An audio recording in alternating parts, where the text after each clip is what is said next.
Yang pertama, bagaimana cara menjelaskan kepada keluarga kalau maulid ini adalah bid'ah. Ikhwati fillah ra'akumullah. Cara menjelaskannya secara ringkas adalah dengan dua metode. Metode yang pertama adalah hikmah, dan metode yang kedua adalah adamul isti'jal. Metode yang pertama adalah hikmah, artinya kita harus memberikan nasihat, kita harus memberikan penjelasan sebaik-baiknya dengan cara yang hikmah, tidak dengan cara menghakimi, tidak dengan menuduh-nuduh, tidak dengan mencaci maki dan yang seterusnya. Dan inilah yang memang diajarkan oleh Allah Subhanahu wa taala. Bahkan sosok Fir'aun yang kita tahu bagaimana kejahatan, kebengisan, kefajiran yang ada di sisinya, tetap didakwahi oleh utusan Allah Jalla wa'ala, Nabi Allah Musa dengan Nabi Allah Harun, berdasarkan perintah dari Allah Jalla wa'ala dengan qaulan layyina, ucapan yang halus, ucapan yang lembut. Artinya apa? Hikmah. Ini orang yang paling jahat di muka bumi, yang sampai-sampai jasadnya masih dilestarikan, diabadikan oleh Allah Jalla wa'ala agar manusia bisa mengambil ibrah. Apalagi mungkin orang tua kita, kerabat kita, tetangga kita, dan yang seterusnya. Maka cara hikmah ini adalah cara yang terbaik, yang masing-masingnya seorang akan mengetahui bagaimana hikmah yang ada di sisi keluarganya misalkan. Karena keluarga satu dengan keluarga yang lainnya berbeda. Satu keluarga mungkin suka dengan perkara-perkara yang soroha, apa-apa itu disampaikan secara belak-belakan, secara terbuka. Ada juga keluarga yang mungkin tertutup, malu-malu dan yang seterusnya. Masing-masing dikondisikan sesuai dengan tempat dan keadaannya. Situasi dan kondisinya harus diperhatikan. Kuncinya adalah hikmah. Ini metode yang pertama. Adapun metode yang kedua adalah adamul isti'jal, tidak terburu-buru. Kita menasihati orang yang pertama yang kita sayangi, menasihati orang yang kedua, menasihati orang yang ketiga, dan yang seterusnya. Ikhwati fillah ra'akumullah. Nggak bisa besok langsung mendapatkan hidayah. Nggak mungkin bisa detik itu dia langsung bisa menerima. Lasta alaihim bimusaitir, kata Allah Jalla Jalaluhu. Kamu nggak bisa menjadi orang yang menyetir mereka. Pelajaran besar yang sudah kita ketahui bersama bagaimana sosok Nabi Muhammad SAW nggak bisa memberikan hidayah Allah Jalla wa'ala kepada sang paman. Padahal sang paman adalah Abu Thalib, orang yang paling disayangi oleh Nabi SAW. Tapi tadi, lasta alaihim bimusaitir. Hati-hati manusia, hatinya Abu Thalib dan semua orang berada di jari jemari Allah Subhanahu wa taala, berada di sisi Allah Subhanahu wa taala. Sehingga perlu adanya kesabaran dan jangan menuntut hasil yang terburu-buru. Menasehati di hari pertama, hari kedua harus menerima nasihat tersebut. Menasehati di hari Kamis bahwa maulid itu bid'ah, dia menuntut hari Jumat orang tuanya harus menerima bahwa maulid itu bid'ah. Belum tentu. Yang demikian mengingatkan kita kepada metode yang ketiga, yaitu ad-du'a. Pentingnya untuk kita berdoa untuk kebaikan mereka. Karena pengaruh doa itu adalah pengaruh yang luar biasa. Jangan sampai kita meremehkan ad-du'a, ikhwati fillah ra'akumullah, karena itu adalah bahagian dari silahuna. Silahul mu'min, senjata kita adalah berdoa kepada Allah Subhanahu wa taala. Sehingga cara menjelaskannya dengan 3 cara tersebut. Yang pertama, haruslah dengan cara hikmah. Yang kedua, jangan terburu-buru menuntut hasil. Dan yang ketiga, mendoakan kebaikan agar mendapatkan hidayah dari Allah Subhanahu wa taala. Wallahu taala a'lamu bis-shawab. Pertanyaan kedua, bila tetangga kirim makanan untuk kita, yang mana tetangga ini tahu kita tidak merayakan maulid, Kemudian tetangga ini mengatakan ini ada sedikit makanan, dimakan ya. Dan kita faham ini adalah pemberian sang tetangga karena dia sedang merayakan maulid. Namun sang tetangga tidak mengatakan kalau ini adalah makanan karena merayakan maulid. Nah, apakah makanan itu boleh dimakan? Ikhwati fillah yara'akumullah. Terkait dengan pertanyaan kedua ini,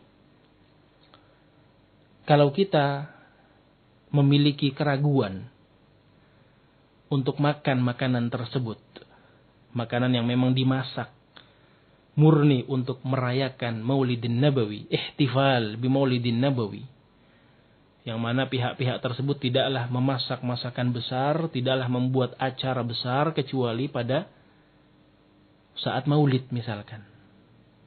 Sebelum-sebelumnya nggak pernah ngasih. Pas acara Maulid ya subhanallah, buat acara besar kita tetangganya dikasih. Kalau seandainya kita ragu untuk makan atau tidak, maka kaidahnya kembali kepada hadis Nabi sallallahu alaihi wasallam. Apa kata beliau alaihi salatu wassalam? Da' ma yaribuk ila ma la yaribuka. Da' ma yaribuk ila ma la yaribuka. Tinggalkan apa yang membuat kamu ragu kepada sesuatu perkara yang kamu yakini. Kamu enggak ragu. Maka di sini ada dua perkara. Mana yang kita ragu, tinggalkan. Mana yang kita yakini, jalankan. Itulah petunjuk dari An-Nabi sallallahu alaihi wasallam. Wa khairal hadi hadi Nabi sallallahu alaihi wasallam. Kalau urusan menerima atau tidak, insya Allah sudah masyhur. Artinya kalau kita menolak akan mendatangkan mafsadat yang lebih besar, fitnah yang lebih besar. Kalau menerima atau tidaknya ya tentunya kita menerima, menghargai dalam tanda kutip pemberian yang diberikan oleh tetangga tersebut. Tapi sudah ada di dalam rumah kita, kemudian kita ragu untuk memakannya, maka jangan lewati keraguan tersebut. Kembali kepada petunjuk Nabi, tinggalkan apa yang meragukan kita. Jadi diapakan? Dibuang. Tabzir. Maka ini adalah sebuah hal yang harus difahami kembali.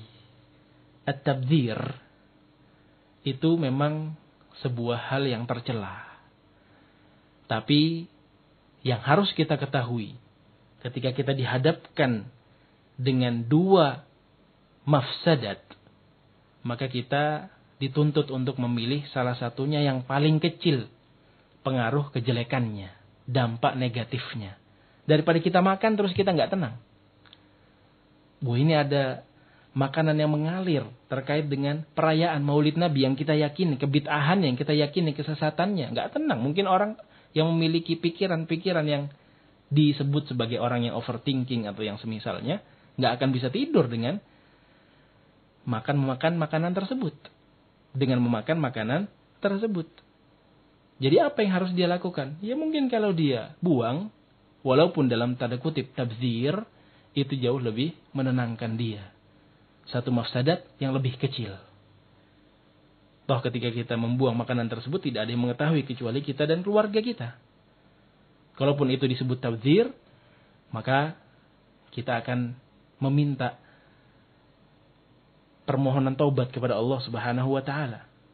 Karena kalau kita dibandingkan dengan harus makan makanan tersebut tanpa adanya rasa tenang, apalagi menabrak, melanggar apa yang kita ragu, maka khairul huda huda nabiyina Muhammadin sallallahu alaihi wa ala alihi wasallam.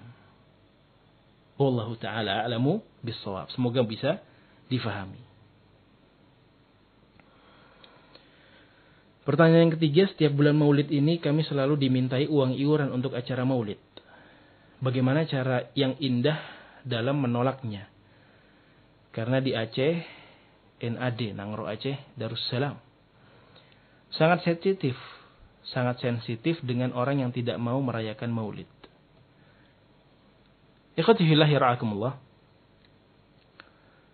Kita tahu bahwa mengingkari sebuah kemungkaran itu telah diajarkan oleh An-Nabi sallallahu alaihi wasallam dengan 3 tahapannya.